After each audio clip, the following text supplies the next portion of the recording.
나눌 이 본문은 우리 함께 읽었던 대로 누가복음 2장 40절부터 45절까지 말씀입니다. 자, 그래서 이제 지난주 말씀을 먼저 정리를 해보자면, 지난주는 우리가 예수님의 그 주변 인물들에 대해서 함께 나누는 시간을 가졌었죠. 그래서 하나님께서는 약자들에게, 강한 사람들, 권력 있는 사람들, 이런 사람들이 아닌 약자들에게 관심을 가지신다. 그래서 그 사람들에게 예수님의 탄생 소식을 먼저 알리셨죠. 또 이방인들에게, 또 목자에게, 그리고 또 심지어는 헤롯 같은 사람에게 그 탄생 소식을 이제 먼저 알려주셨다고 그랬습니다. 자, 그래서 유대인들은 그러나 예수님의 탄생에 대해서 별 관심이 없었죠. 되게 굉장히 대비되는 그런 모습을 보였었는데, 지금도 사실은 비주류에 속한 사람들이 예수님을 먼저 만납니다. 예수님을 잘 안다고 하는 사람들이, 우리는 사실 예수님을 못 만난 사람들이 많은데, 비주류에 속해 있는 그런 사람들이 예수님을 먼저 만나는 거죠. 그런데 이방인이자 이제 비주류의 의미를 기억하면서 겸손하긴 해야 됩니다. 우리가 그 사실을 항상 기억하면서 겸손해야 된다라는 얘기를 우리 나눴었고요. 그리고 또 한 가지 이야기 나눴던 것이, 요셉이 이제 믿음이 좋지 않은 사람이라고 그랬죠. 그걸 어떻게 알 수 있는가 하면, 꿈을 통해서 늘 하나님의 말씀을 듣는 걸 보면 이제 믿음이 좋지 않은 사람이라는 걸 알 수 있지만, 그러나 하나님의 말씀이 들리면 요셉은 즉각적으로 순종하는 사람이었다. 이게 굉장히 중요하다고 그랬습니다. 하나님께서는 이런 사람에게 이제 복을 주신다라고 하면서 이런 사람을 보호해 주시고 그 얘기를 세밀하게 인도하시는 걸 지난주에 봤죠. 그 베들레헴까지 올 때, 또 이집트로 도망갈 때, 이집트에서 다시 갈릴리로 돌아갈 때 다 하나님께서 세밀하게 인도하시고 그때마다 보여주셨다는 사실을 우리가 확인을 했습니다. 그리고 한편 하나님께서는 헤롯이 아기들을 이제 죽이도록 허락을 하셨는데, 그렇게 하나님께서는 사실은 환경적인 지옥의 상황이 펼쳐지지 않도록 늘 이 세상을 움직여 가십니다. 늘 보호해 주셔서 그나마 이렇게 유지가 되고 있는 거예요. 그런데 때로는 이런 황당한 상황이 벌어지도록 허락을 하시는 거죠. 그런데 그렇게 하실 때는 이것을 뒷수습하는 방식으로 이제 일을 해 나가신다라는 얘기를 우리가 나눴습니다. 그래서 이렇게 하나님께서는 관계 천국을 위해서 때로는 환경 지옥을 허락하시는 분이시다라는 걸 우리가 확인을 했었죠. 그래서 우리가 선을 베푸실 것을 믿고 이렇게 힘든 상황이 있을 때 인내하면서 우리가 기다려야 된다라는 얘기를 우리가 지난주에 함께 나누는 시간을 가졌습니다. 자, 그래서 정리를 해보자면 세 가지로 정리할 수 있을 텐데요. 하나님께서는 약자 편이심을 알긴 알되 그분 앞에서 늘 겸손해야 된다라는 얘기를 우리 나눴었고요. 하나님의 말씀에 우리가 즉각적으로 순종해야 된다는 얘기도 나눴고요. 그리고 이해할 수 없는 고난이 찾아오면 결국 선을 베푸실 것을 믿고 인내해야 된다라는 이 세 가지로 지난주 말씀을 정리할 수 있겠습니다. 오늘 본문 말씀을 나눌 건데, 오늘 본문은 요셉과 마리아가 보여준 그 태도에 대해서, 그 예수님에 대해서 보여준 그 태도에 대해서 이제 말씀을 하고 계십니다. 그래서 이번 주 주제를 이렇게 잡았는데요. 예수님께로 돌아가자라는 것을 주제로 이제 각절 말씀 읽기 전에 우리가 좀 나눌 것이, 오늘 본문은 예수님께서 12살 되셨을 때 일어났던 일을 기록한 내용이거든요. 성전에 가셨을 때 일어났던 일이요.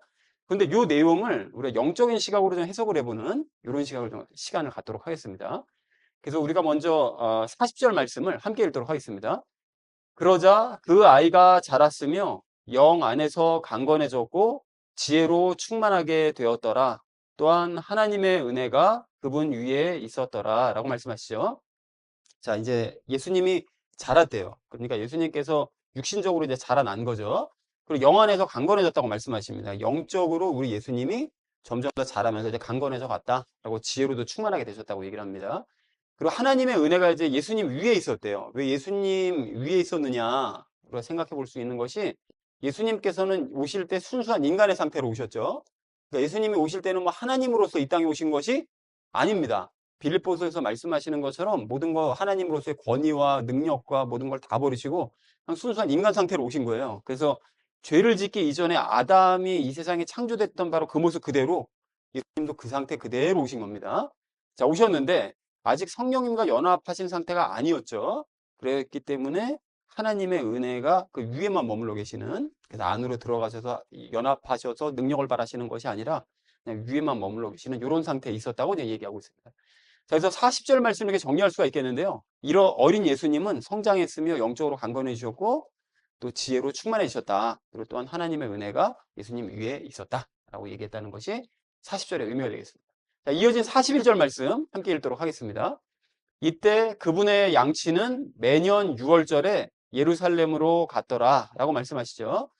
자, 그래서 요셉과 마리아가 매년 6월절 예식에 참석하기 위해서 예루살렘으로 이제 올라갔다라고 이제 말씀을 하고 있습니다. 그래서 정리를 하자면 예수님의 부모는 매년 6월절마다 예루살렘으로 갔다라고 정리할 수 있겠죠. 자, 이어진 42절 말씀 함께 읽도록 하겠습니다. 그리고 그분께서 12살이 되셨을 때 그들은 그 명절의 관례를 따라 예루살렘으로 올라갔더라 라고 말씀하시죠. 자, 여기 예수님이 12살이 이제 되셨을 때도 요셉과 마리아는 예수님과 함께 6월절의 관례를 따라서 예루살렘에 올라가셨습니다. 말씀이 이제 뭐 어렵지 않으니까 전체적으로 이제 바로 정리할 수 있겠네요. 43절 말씀 우리 함께 읽도록 하겠습니다. 그리하여 그들이 그 날들을 채운 후 그들이 되돌아가는 동안에 아이 예수님께서 예루살렘에 남아서 머무셨더라. 그런데 요셉과 그분의 어머니는 그것에 관하여 몰랐더라. 라고 이제 말씀하시죠. 자, 여기서 그 날들을 채웠대요. 날들을 채웠다는 게 뭔 소리일까요? 6월절은 며칠을 보내는 거죠? 6월절은 절기상 며칠을 보냅니까? 하루죠? 그러면 하루를 보내는데 그 6월절만 하루만 보내고 그냥 올라오는 거냐? 그게 아니죠. 6월절과 반드시 이어지는 절기가 뭐죠? 무교절이죠, 무교절. 그럼 무교절은 며칠 동안 보냅니까? 일주일 동안 보내죠. 일주일을 보내는데 그 중에서 첫날이 6월절인 거예요. 6월절 포함해서 일주일을 보내는 게 이제 무교절입니다. 그래서 이제 7일간 이제 지켜야 됐기 때문에 지키고 이제 돌아가는 거죠. 집으로 돌아가는데 그 예수님께서 예루살렘에 남아서 머무셨대요. 왜 머무셨느냐? 이게 이유가 그 뒷부분, 오늘 읽은 본문 뒷부분에 나오는데 그 성경 박사들과 함께 이야기를 나누시기 위해서 머무셨던 거예요. 예루살렘에. 자, 그런데 요셉과 그분의 어머니 마리아는 그것에 대해서 몰랐죠. 그러니까 예수님이 내가 여기 뭐 예루살렘에 남아있겠다 별도로 얘기를 하지 않으셨고, 그리고 매년 별일 없이 그냥 뭐 갔다가 오고, 이게 그냥 뭐 행해왔기 때문에, 별일 없이 행해왔기 때문에 요셉과 마리아는 그냥 예수님이 없어졌다는 사실을 전혀 모르는 상태로 그냥 올라갔습니다. 예루살렘으로. 갈릴리로요. 자, 그래서 43절 이렇게 정리할 수가 있겠는데요. 그들이 무교절 기간을 채운 후 돌아갈 때 예수님은 예루살렘에 남으셨다. 그런데 요셉과 마리아는 그것에 대해서 전혀 몰랐다라는 것이 이제 43절에 의미되겠습니다. 이어진 44절 말씀 함께 읽도록 하겠습니다. 다만 그들은 그분이 일행 중에 있을 것이라고 생각하면서 하룻길의 여정을 갔더라. 이후에 그들이 자신들의 육친과 지인들 가운데서 그분을 찾았더라 라고 이제 말씀하시죠. 자, 그분이 일행 중에 있을 것이라고 생각을 했대요. 그러니까 뭐 당연히 뭐 이제까지 별일 없었으니까 예수님이 지금 현재 눈에 보이지는 않는데, 근처에 보이지는 않는데, 아마 그냥 아는 사람들 일행 중에 그냥 섞여 있겠지라고 그냥 막연히 생각하면서 하루 정도를 그냥 간 거예요. 걸어갔죠. 자, 그랬는데 예수님이 없다는 사실을 깨달은 거예요. 주변 사람들이 물어보면 없는 거예요. 그래가지고 이제 요셉과 마리아가 부랴부랴 예수님을 찾기 시작한 거죠. 12살이니까 아직 어리잖아요. 자, 그래서 44절을 이렇게 정리할 수 있겠는데 요셉과 마리아는 예수님이 일행 중에 있을 것이라고 생각하면서 하루 정도를 걸어갔다. 그러나 예수님이 보이지 않자 그들은 육친과 지인들 가운데서 예수님을 찾았다라고 얘기했다는 것이 44절의 의미가 되겠습니다. 자, 이제 마지막 45절 말씀 함께 읽도록 하겠습니다. 그런데 그들이 그분을 발견하지 못하자 그들은 그분을 찾으면서 예루살렘으로 다시 되돌아갔더라 라고 말씀하십니다. 자, 그래서 뭐 별로 내용이 어렵지 않기 때문에 45절을 바로 정리하자면 요셉과 마리아가 예수님을 이제 못 찾은 거예요. 지인들 중에 찾아봤는데 없었던 거죠. 자, 그래서 그들은 예수님을 찾으면서 예루살렘으로 다시 이제 돌아갔다라고 얘기했다는 것이 이제 45절의 의미가 되겠습니다.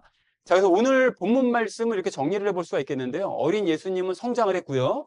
영적으로 강건해지셨고, 지혜로 이제 충만해지셨습니다. 그리고 하나님의 은혜가 예수님 위에 있었는데, 한편 요셉과 마리아는 매년 6월절마다 예루살렘으로 가는 일을 행하고 있었어요. 계속.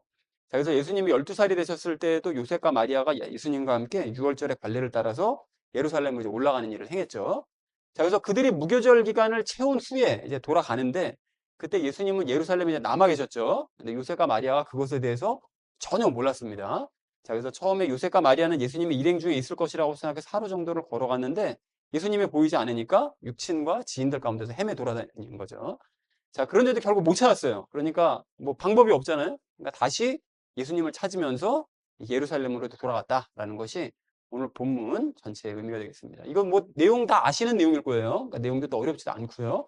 자, 그래서 예수님을 찾는 요셉과 마리아를 통해서 우리가 오늘 세 가지 이야기를 좀 나눌 건데 첫 번째는 깨달음에 대해서, 두 번째는 결단과 행동에 대해서, 마지막 세 번째는 우리의 유익에 대해서 이렇게 말씀 나누는 시간 가지도록 하겠습니다. 그래서 오늘의 결론이요. 예수님께로 돌아가자라는 것을 주제로 이제 나머지 말씀은 삶에 적용하면서 함께 말씀 나누도록 하겠습니다. 우리가 오늘 첫 번째로 함께 이제 나눌 말씀은 깨닫자라는 것입니다. 깨닫자. 뭘 깨달아야 되느냐? 내용이 이제 이건데요. 여러분, 우리가 방금 41절, 42절 말씀 본 것처럼 요셉과 마리아가 이제 매년마다 그래왔던 것처럼 6월절 절기를 위해서 예루살렘을 이제 방문을 합니다. 갔었어요. 그리고 매년 그래왔던 것처럼 행사를 마치고 집으로 돌아갑니다. 매년 갔다가 일주일 갔다가 일주일에 돌아오는 걸 이제 매년 반복을 한 거예요. 자, 그런데 그러한 일이 습관적으로 이제 반복이 되다 보니까 요셉과 마리아가 안이한 마음으로 귀향을 할 수밖에 없는 거죠. 그러니까 예수님도 그냥 해마다 뭐 잘 따라왔었으니까 뭐 잘 따라오겠거니 하고서는 그냥 이렇게 갔던 거죠. 안이한 마음으로. 자, 그래서 예수님이 없는 상태로 하루길을 그냥 갑니다. 옆에 보이지 않아도 있겠거니 하고 그냥 가는 거예요. 자, 그런데 이러한 요셉과 마리아의 이 상황을 신앙생활과 연결지어서 생각을 해볼 수가 있습니다. 뭔 소리냐? 요셉과 마리아가 예수님과 함께 살았잖아요. 12년 동안. 마찬가지로 우리도 예수님과 함께 살고 있죠. 예수님이 우리의 삶 가운데 함께 계셔서 예수님과 함께 살아오고 있는 것이 맞습니다. 그리고 요셉과 마리아가 예수님과 함께 해마다 6월절 예식에 참석하는 것처럼 우리도 매 주마다 예수님과 함께 예배에 참석을 하죠. 이 자리에 와 있습니다. 이렇게. 자, 그런데 예수님께서 예루살렘에 머무셨어요. 성경 박사들과 이야기를 나누시기 위해서 예루살렘에 머무신 것처럼 어떤 이유로 인해 우리의 삶에서도 멈추실 때가 있단 말이죠. 예수님이 우리와 늘 동행하시는 것이 아니라 잠깐 그 자리에 멈추실 때가 있어요. 자, 그러면 예수님을 우리가 기다렸다가 동행을 해야 되는 것이 맞는 거죠. 원래 원칙적으로는. 그런데 요셉과 마리아가 안이한 마음으로 예수님 없이 그냥 귀향을 해버린 것처럼, 갈 길 그냥 가버리는 것처럼 우리도 마찬가지로 안이한 마음으로 예수님 없이 혼자 그냥 걸어갈 때가 있단 말이죠. 삶을 그냥 예수님이 내 곁에 안 계시는 줄도 모르고 계시겠거니 하고 그냥 가는 거예요. 삶을 혼자 그냥. 자, 그래서 하루하루 습관적으로 살다 보면 그 예수님과의 관계가 멀어져도 깨닫지 못하고 예수님이 내 곁에 안 계신데 그냥 가는 거죠. 계속 그냥 걸어가는 겁니다. 자, 그래서 이때부터가 이제 중요한데요, 사실은. 그럴 수는 있는데, 또 살다 보면 뭐 그럴 수가 있는데, 이때부터가 중요하죠. 그러니까 이럴 때 예수님께서 함께하지 않으신다는 사실을 깨닫지 못한 채로 계속 걸어가면 안 됩니다. 이걸 깨달아야 된다는 거예요. 뭐가 이상한데? 이걸 깨달아야 된다는 거예요. 뭔가 이상함을 깨닫고 잘못되었다는 사실을 깨달아야 됩니다. 그냥 아무 생각 없이 계속 걸어가면 그냥 혼자 그냥 갈릴리 가는 거예요. 예수님은 저기 베들레헴에, 예루살렘에 내버려두고. 자, 그래서 예수님과 동행하지 않고 있다는 사실을, 예수님과의 관계가 내가 멀어졌다는 사실을 깨닫는 것이 중요합니다. 이게 일단 1차적으로. 좀 더 구체적으로 얘기하자면 예수님께서 지금 함께하지 않으시는 상태로 내가 지금 계속 일을 하고 있구나. 이게 어느 날 일을 하다가 평상시처럼 일하다가 갑자기 예수님과 내가 함께하지 않고 내 멋대로 지금 일을 하고 있구나. 이게 지금 깨달아져야 되는 것이고요. 그리고 예수님과의 친밀함이 느껴지지 않네, 요즘은. 좀 뭔가 좀 이상하다. 내가 좀 뭔가 문제가 생겼나 봐. 이걸 깨달아야 되는 거고요. 또 예수님의 음성이 들리지 않고 있다는 사실을 깨닫고 안타깝게 여겨야 됩니다. 왜 요즘은 예수님께서 뭐 약간 두루뭉술하게라도 말씀해 주시는 음성이 전혀 안 들리지? 뭐가 좀 문제가 있는데, 심각한데 좀. 이렇게 생각하면서 안타깝게 여기는 마음이 있어야 된다는 거예요. 이게 참 중요합니다. 이렇게 깨닫는 거. 근데 만약 이러한 것들을 이제 못 깨닫잖아요. 그럼 예수님께서 이제 답답하시니까 여러 경로를 통해서 말씀을 해주세요. 너가 지금 내가 옆에 함께하지 않는 것이 안 느껴지니? 이제 말씀해 주시는 거죠. 여러 경로를 통해서. 그래서 성경을 읽을 때, 큐티할 때, 또 예배 드릴 때, 기도할 때 말씀을 해주세요. 근데 만약 이걸 다 안 한다. 그럼 들을 방법이 없는 거죠. 그러니까 어쨌든 뭐 이런 방법을 써야 되는데, 그러니까 이게 중요합니다. 이런 평상시에 하는 게. 자, 그렇게 말씀하시고 주변 사람들을 통해서도 말씀하세요. 그러니까 심지어는 불신자를 통해서도 말씀하십니다. 그래서 뭐 그런 경우 있잖아요. 뭐 예배를 뭐 안 드렸는데 불신자가 오늘 교회 안 가? 이런 얘기를 듣는 거예요. 그런 것들이 뭐 궁금해서 물어보는 게 아니라 하나님께서 그 사람을 통해서 나에게 말씀하시는 거죠. 이렇게 이제 말씀을 해주시는 거예요. 근데 그럴 때 나에게 문제가 있다는 사실을, 그 예수님과 함께하지 않고 있다는 사실을 깨달아야 됩니다. 퍼뜩 깨달아야 돼요. 이게 잘못됐구나. 뭐가 잘못되고 있어 지금. 이걸 깨달아야 됩니다. 여러분, 그 지난주 그 큐티 본문에 다윗과 바시에바 그리고 나단 대원자가 등장을 하잖아요. 그럼 이 세 사람 나오면은 생각나는 예화가 있죠. 이게 일화가 있죠. 그게 뭐였죠? 과거에 다윗이 바시에바를 범하죠. 그리고 그들을 향해 나단 대원자가 와서 대언을 합니다. 하나님의 말씀을 전하죠. 자, 그런데 이 다윗이 바시에바와 불륜을 저지르고 바시에바의 남편인 우리아를 이제 죽이잖아요. 끔찍한 일을 저지르고 난 다음에 다윗이 하나님과 거리가 당연히 멀어집니다. 하나님께서 그런 다윗과 함께 하실 리가 없잖아요. 멀어지고 하나님의 음성도 듣지 못했어요. 다윗이. 그리고 하나님과의 친밀함도 사라집니다. 그게 한 10개월 됐어요. 그러니까 바세바가 임신하고 있는 기간 한 10개월 동안 하나님과의 관계가 완전히 단절됐단 말이죠. 그전에는 다윗이 굉장히 하나님과 친했던 사람이었잖아요. 근데 이런 관계가 사라졌는데 문제가 뭐죠? 다윗이 이러한 사실을 전혀 깨닫지 못하는 거예요. 옆에 지금 하나님께서 나와 함께 하시지 않는구나라는 사실을 전혀 깨닫지 못하는 거예요. 이게 방금 우리 얘기했던 것처럼 깨달아야 된다고 그랬잖아요. 뭐가 이상하다. 깨달아야 되는데 전혀 깨닫지 못합니다. 그러니까 하나님께서 어떻게 하시는가 하면 나단 예언자를 보내시죠. 보내셔서 잘못을 크게 꾸짖으십니다. 그리고 결국은 저주까지 하세요. 그러니까 저주까지 가기 전에 깨달았으면 돌이켰으면 사태가 완만하게 좀 어떻게 마무리가 될 수도 있었는데 그걸 못 깨닫고 책망하는 얘기까지 듣고 나니까 이제 저주까지 받는 거죠. 그러니까 심각해진 거예요. 그래서 뒤에 막 자식들도 엉망진창이 돼 버리잖아요. 자, 그러니까 다윗의 경우를 타산지석 삼아서 스스로의 상태를 예민하게 돌아볼 필요가 분명히 있습니다. 돌아봐야 돼요. 내 영적인 상태가 어떠한가. 그래서 여러분 우리가 생각해 볼 것이 있는데 뭐냐면 여러분 자동차에 몰고 가다 약간 소리가 좀 이상한 소리가 들려요. 아니면 움직임이 좀 이상해요. 타이어 움직임이 좀 이상해요. 그럼 신경 바짝 쓰이죠. 이거 고장난 거 아니야 어디? 막 이런 신경 쓰이잖아요. 돈 나가겠네. 뭐 이런 생각도 막 들죠. 그리고 요즘처럼 에어컨 사고 많잖아요. 시력이 막 불났다 뭐 이런 얘기면 과일이 워낙 많이 되니까 계속 틀어놓으니까. 그래서 에어컨에서 약간 이상한 소리만 들려도 야 이거 우리 집에도 이거 불나면 어떡하지? 막 염려가 되곤 하잖아요. 그죠? 그리고 몸이 조금만 이상해도 야 이거 어디 암 걸린 거 아니야? 막 이런 생각하면서 뭐 큰 병 걸린 죽을 병 걸린 거 아니야? 뭐 이런 걱정도 막 하고요. 그리고 사람과의 관계가 틀어지면 아 내가 뭘 잘못했나? 막 스스로를 막 돌아보기도 하면서 막 신경을 쓴단 말이죠. 그리고 경제적인 문제가 생기면 만사제쳐두고 그 문제에만 전념한단 말이에요. 우리가. 그러니까 여러분 여기서 제가 뭘 얘기하고 싶은 건가 하면 우리가 예민하지 않은 게 아니에요. 다 예민해요. 사실은 다 예민합니다. 그런데 그 예민한 것이 세상 왕국과 물질 세계에 대해서만 예민한 게 문제인 거예요. 거기에 대해서 아주 예민하게 반응합니다. 뭔 일 생기면 어떡하나. 걱정하죠. 자, 그런데 그렇다면 이제 하나님의 왕국과 영적인 세계에 대해서도 그와 같은 예민함을 가져야만 한다는 거예요. 내가 뭐가 이상하구나.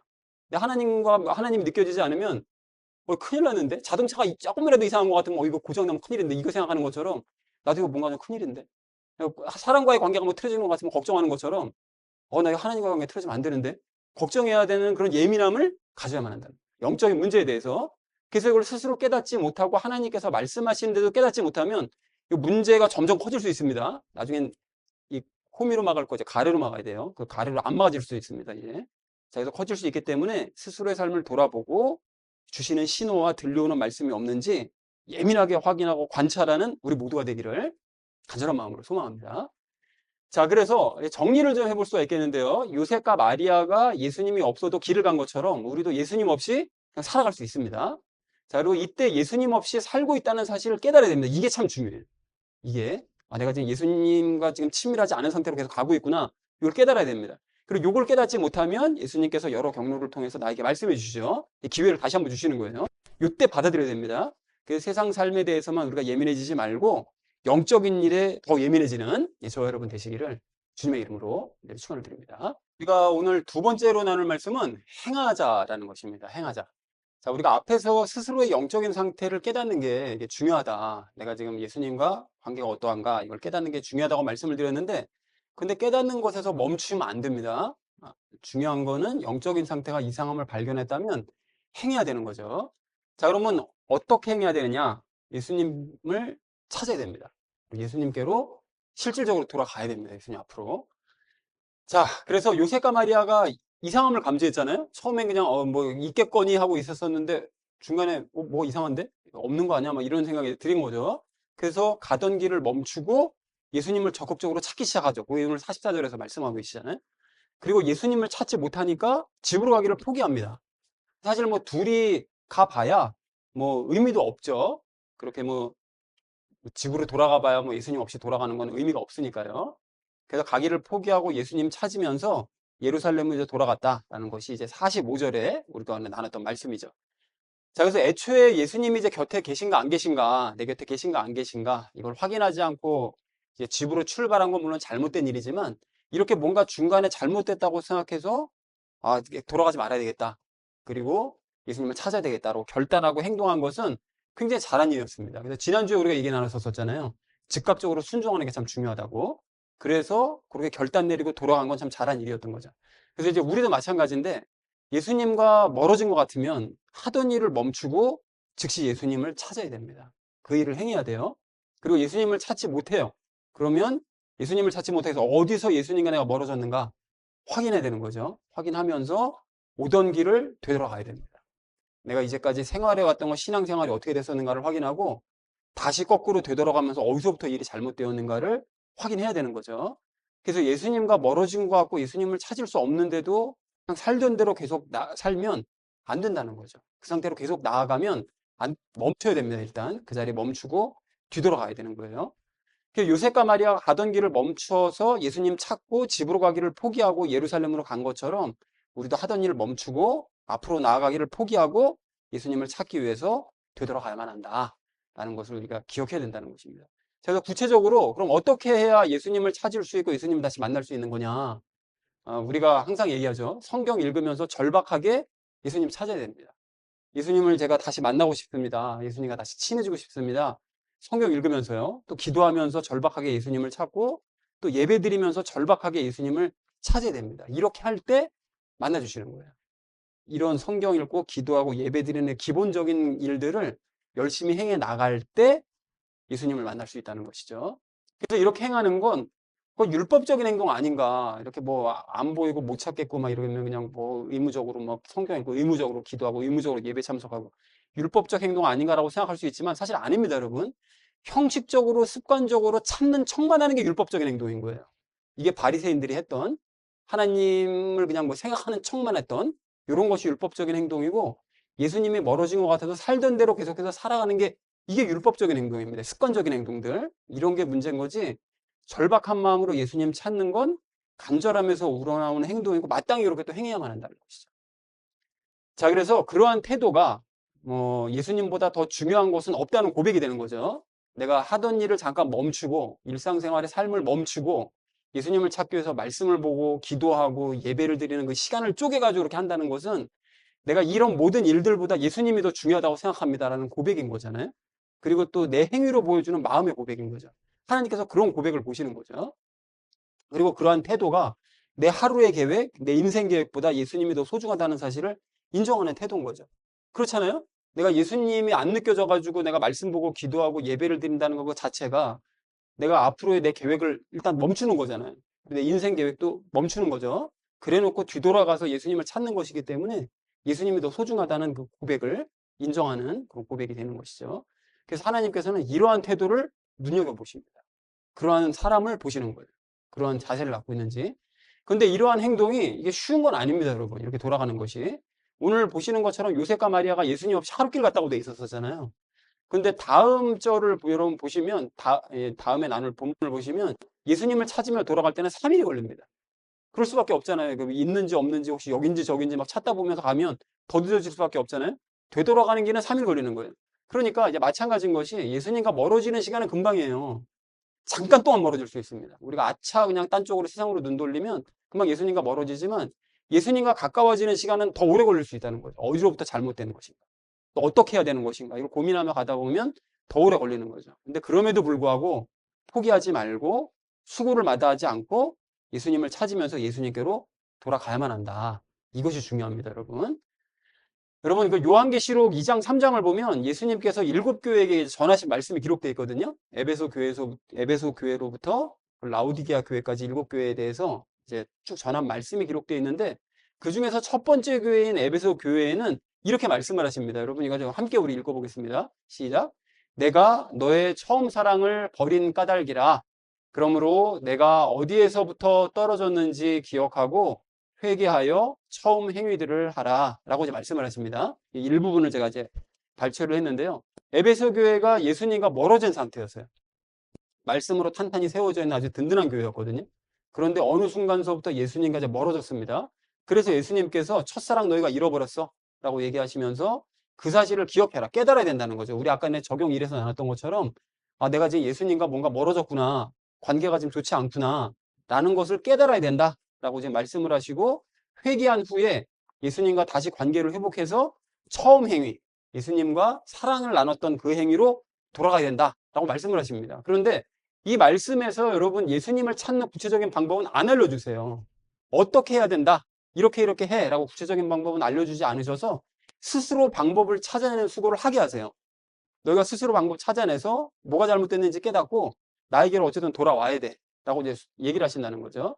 그래서 예수님을 내가 정말로 사랑하는지 절박한 마음을 가지고 있는지를 확인하시려는 거죠. 방법 다 가르쳐주고 그냥 그대로 행하면 율법이잖아요. 그러니까 방법 안 가르쳐주시고 스스로 찾아. 그리고 돌아와. 라고 말씀하시니까 그렇게 되면 정말로 사랑하는지 절박한 마음을 가지고 정말 예수님을 원하고 있는지를 확인하고 싶으신 거죠. 자, 그래서 이제 마찬가지라는 것입니다. 만약 우리가 예수님과 멀어져 있는 상태라면 우리도 진심으로 반성하면서 절박한 마음으로 예수님 찾으셔야 됩니다. 그리고 예수님과 어디서부터 멀어졌는지 기억해야 되는 거죠. 내가 무엇을 잘못했지? 라는 걸 여러분 기억하고 깨달으면서 또 되돌아가면서 예수님을 부르면서 계속 찾아야 됩니다. 그래야면 탕자가 돌아올 때 아버지가 멀리서 달려와서 이제 맞아주시잖아요. 그것처럼 예수님께서도 두 팔 벌려서 맞아주신다는 거죠. 그래서 예수님을 다시 만나는 우리가 되기를 간절한 마음으로 소망을 합니다. 자, 그래서 정리를 두 번째 이야기를 정리하자면 내 곁에 예수님이 계시지 않는 것 같다면 하던 일을 멈추고 예수님을 찾아야 됩니다. 그리고 절박한 마음으로 성경을 읽고 기도하고 예배드리면서 예수님을 찾아야 되는 거예요. 이게 구체적인 방법입니다. 우리는 에베소 교회에게는 방법을 말씀 안 해주셨지만 여기서는 공개를 하는 거죠. 그 방법을 성경 읽고 기도하고 예배드리면서 간절히 예수님을 찾는 거예요. 절박한 마음으로. 그리고 이러한 태도가 인생보다 예수님을 더 소중히 여기는 그런 태도가 되는 것이고요. 하나님께서는 이러한 수고와 태도를 눈여겨보시는 거죠. 그런 마음, 본심을 제가 갖고 있구나 라는 것을 눈여겨보신다 라는 것을 정리를 해볼 수가 있겠습니다. 우리가 이제 마지막 세 번째로 함께 나눌 말씀은 유익을 알자는 거예요. 유익을 알자. 여러분, 예수님과 우리가 멀어졌다는 사실을 깨닫는 것이 굉장히 중요하다. 이게 적용 1에서 나왔던 얘기고, 예수님을 계속 깨닫는 것뿐만이 아니라 실제로 예수님을 찾는 수고를 해야 된다라는 것이 적용 2의 이야기인데, 근데 우리가 이런 얘기는 별로 하고 싶지 않지만 이렇게 했을 때 나에게 유익이 뭔가 이런 생각을 할 수 있잖아요. 그죠?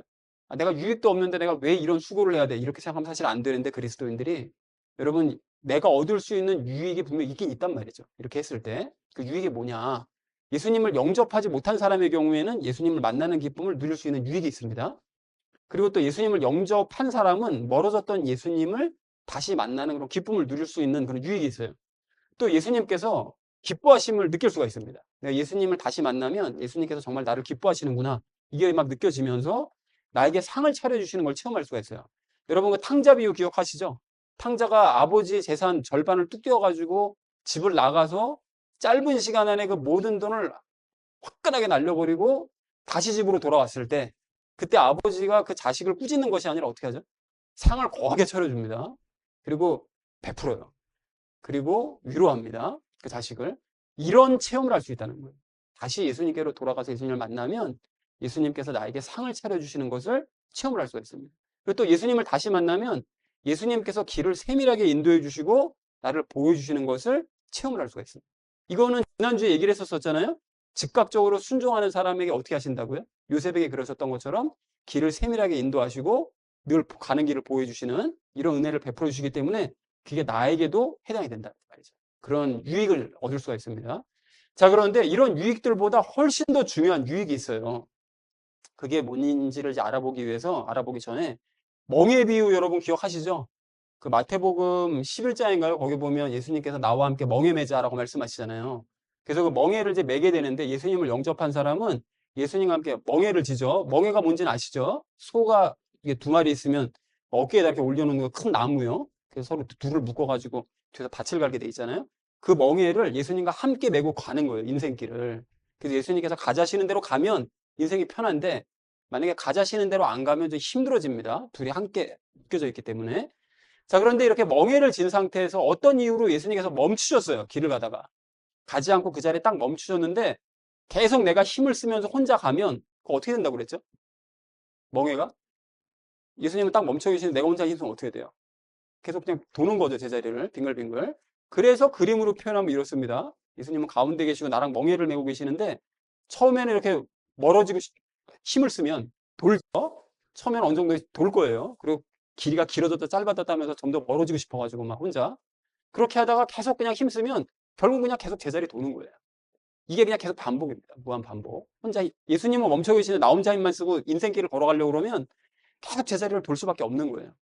자, 그런데 혹시 나의 영적인 삶이 이와 같다고 느낄 때가 있잖아요. 우리 인생 살다 보면 그냥 늘 열심히 사는 것 같은데 삶도 늘 제자리인 것 같고 신앙도 그냥 맨날 제자리인 것 같아요. 항상 그 자리 그냥.